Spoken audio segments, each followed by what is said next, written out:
In recent time, I've seen a lot of people talking about how video games have gotten worse in recent years. I mean, it feels like every single corner you turn, you see somebody on the internet complaining that video games aren't fun anymore and everything was better way back in the day. So in this video, we're going to go ahead and dive into the facts on whether or not that is true. If you guys do enjoy the content, make sure to drop a like and a subscribe, and you can consider this a video essay of sorts. So let's go ahead and backtrack all the way to around the golden era of gaming. This is what I consider to be the golden age of gaming, and this is what a lot of people consider nowadays to be the golden age of gaming. And this is the 2000s era and the 2010 era. This was an extremely simple time. You had your base consoles, and you would go to whatever store you had near your house, and you would go buy video games on disc physically, okay?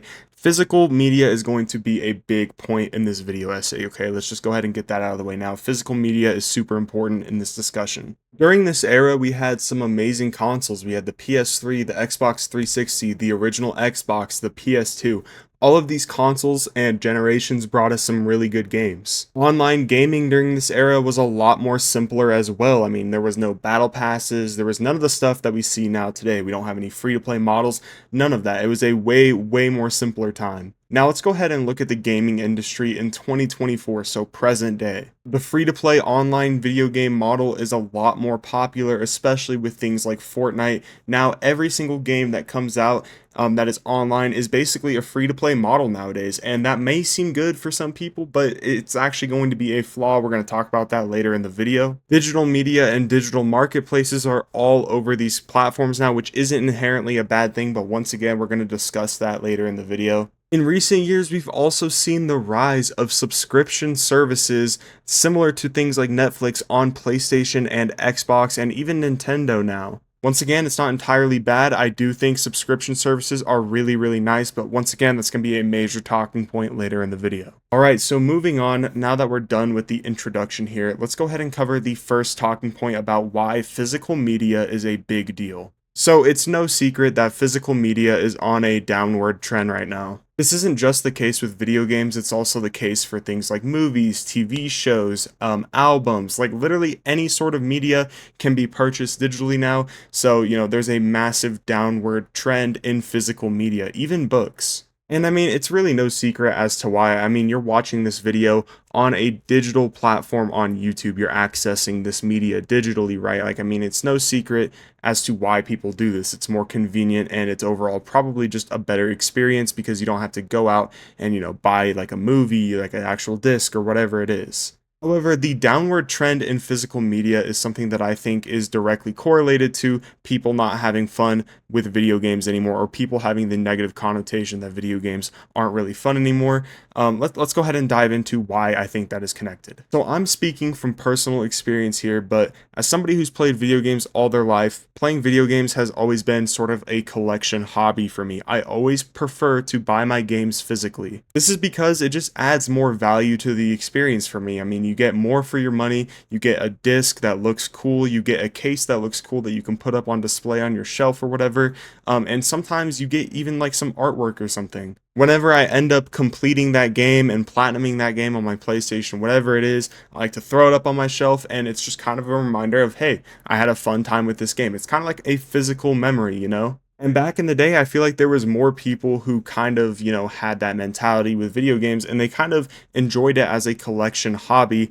And I do think that, that sort of dwindled for people when it started to become more digital and they could just get things from the convenience of their home. Which, don't get me wrong, there's absolutely nothing wrong with that, but I mean, what happened to like all the midnight releases? There'd be a massive video game releasing and you'd see people waiting outside of GameStop, or like if there was a massive video game coming out, everybody would be in the store, trying to get it. I mean, all of that was really fun because there was like a genuine like culture surrounding it. It wasn't just all online. Not to mention the fact too that whenever you bought a game physically, you could focus on that one game because you didn't have an abundance of other games in your face, which I know like it's not really that big of a deal like having a lot of video games now to play because of digital marketplaces, but like I feel like you had a more genuine experience with a game when you played them one at a time and you just had one game to focus on. That is a big point in our next talking point, which is going to be digital media and subscription services for video games. You see, digital Digital marketplaces offer so much variety with games, and they offer an abundance of video games, especially subscription services.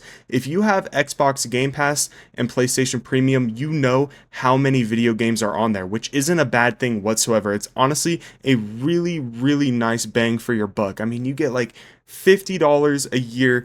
You can get like seriously like hundreds of games. Like, it's nuts. It's honestly incredible. However, that abundance of games kind of sucks all of the fun out for a lot of people. I know that I have experienced this myself. You know, you kind of get overwhelmed with how much stuff there is to play, and you kind of just get unmotivated, and you just end up getting burnt out. You don't want to play at all, right? Because it starts to feel like a chore. You see, this absolutely depends from person to person, okay? I know that this is something that, you know, I've experienced myself, and I know you guys have. And at the end of the day, it's really as simple as like telling yourself, I'm going to play this one game. I'm not going to play any other games until I beat this game.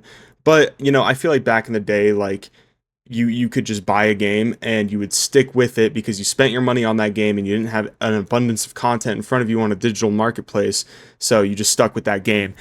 It's really as simple as just telling yourself you're going to stick with it. I mean, but at the same time, for a lot of people, it's like, why do I have to tell myself to stick with something? I'm just going to go do something else that kind of, you know, feeds my bad attention span, which I feel like nowadays a lot of us have cooked attention spans, okay? Straight up, I know a lot of us struggle with it, bro. I personally do. Another problem that I have with digital media and subscriptions is that you don't get that same experience that you get when you go out and get a physical game. I mean, like I said before, it's a whole experience. You know, you walk into GameStop or you walk into Walmart, or whatever, and you go get your new favorite game that you've been looking forward to. You know, like I said, you have the case, like all of that, dude. You don't get that with digital media, and that's part of the experience with gaming, in my opinion, is the collection of physical media. I think that gaming is absolutely a collection hobby, 100%. And now you have big companies coming out and saying that they don't want physical media to be around anymore, basically. I mean, they're trying to digitalize everything, and a lot of people have problems with this. Me personally, I have problems with it. Like I said before,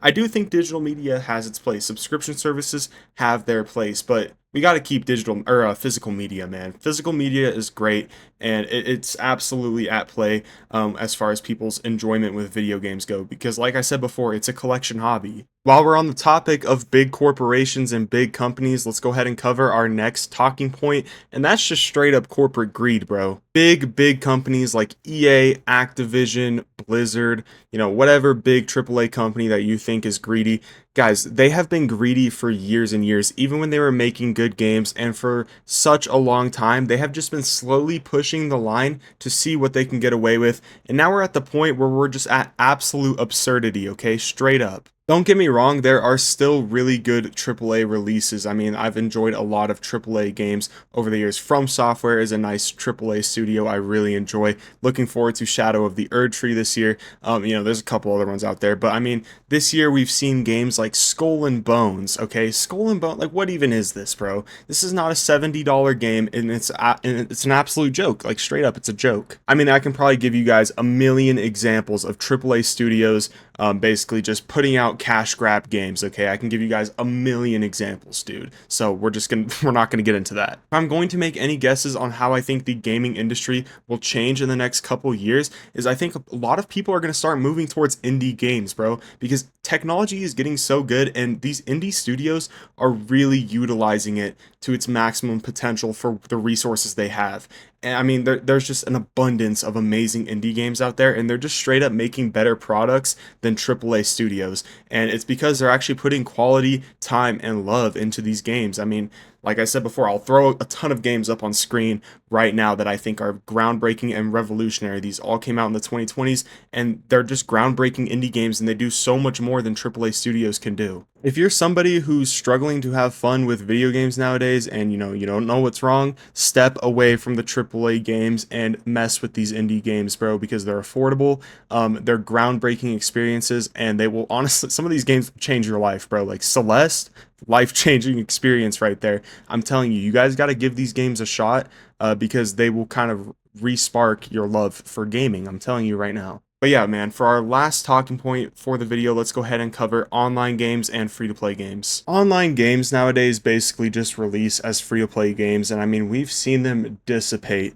as soon as they release. I mean, look at games like Multiverses, Splitgate. I mean, I can go on and on. It's honestly a meme at this point. Or you have companies like Activision who don't care at all, and they'll make you, spend like $70 on a new Call of Duty and still pump it full of microtransactions like it's a free-to-play game. And honestly, nowadays, bro, all of these online games, I just consider these games to be video game brain rot. I mean, I know that many people considered, Call of Duty to be brain rot back in the day, but I do really think that it's officially at that point, because I'm somebody who enjoyed Call of Duty back in the day, and at this point, bruh, they're just seriously trying to stimulate consumers as much as they possibly can with battle passes, new skins, gimmicky FPS mechanics and rank modes, whatever, dude. It's so stupid. Esports is one of the most gimmicky and stupid things ever. Not because I'm against people making a living with esports and playing those games competitively. That's cool, whatever. I just think that it's not as profitable as a lot of these companies want it to be, because they know that, once again, a lot of these people who play these games nowadays are just straight up like trying to become pros. And I know, you can say I'm bad at these games, whatever, but like a lot of people who play these games genuinely think that they're going to become esports superstars until they realize that esports is not a profitable industry by any means, bro. But that's a video in and of itself. But yeah, man, online gaming and free-to-play games, they're just so inherently garbage now. And it's because that most of these free-to-play games are trying to copy Fortnite's success, bro. Every single free-to-play game that has come out after Fortnite is trying to replicate its success. And that will never happen again, because Fortnite was groundbreaking, and it was a groundbreaking free-to-play game. Before Fortnite, free-to-play games were stuff like DC Universe Online and like Roblox, like stuff that you could just mess around with your friends on, for like a night or whatever. Like that's basically all free-to-play games were before Fortnite. And after Fortnite, every single company was trying to bank on that success. And that's just how businesses work. I do think that it's going to dwindle off and disappear, and I do think that we will see a resurgence in online gaming. But right now, online gaming it's horrendous, bro. Excluding Helldivers 2. Helldivers 2 is absolutely incredible, and this is going to be another video, but Helldivers 2 is going to pave the way for live service games moving forward. So yeah, man, to answer the question, did video games get worse over time? The answer is no. I just think that a lot of people who say that video games are trash nowadays are playing the wrong games. I mean, these are people who play stuff like Madden, NBA 2K, or like, Call of Duty, any free, all the free-to-play games, whatever, dude. Those people who play those games are the people who are saying that video games are trash nowadays.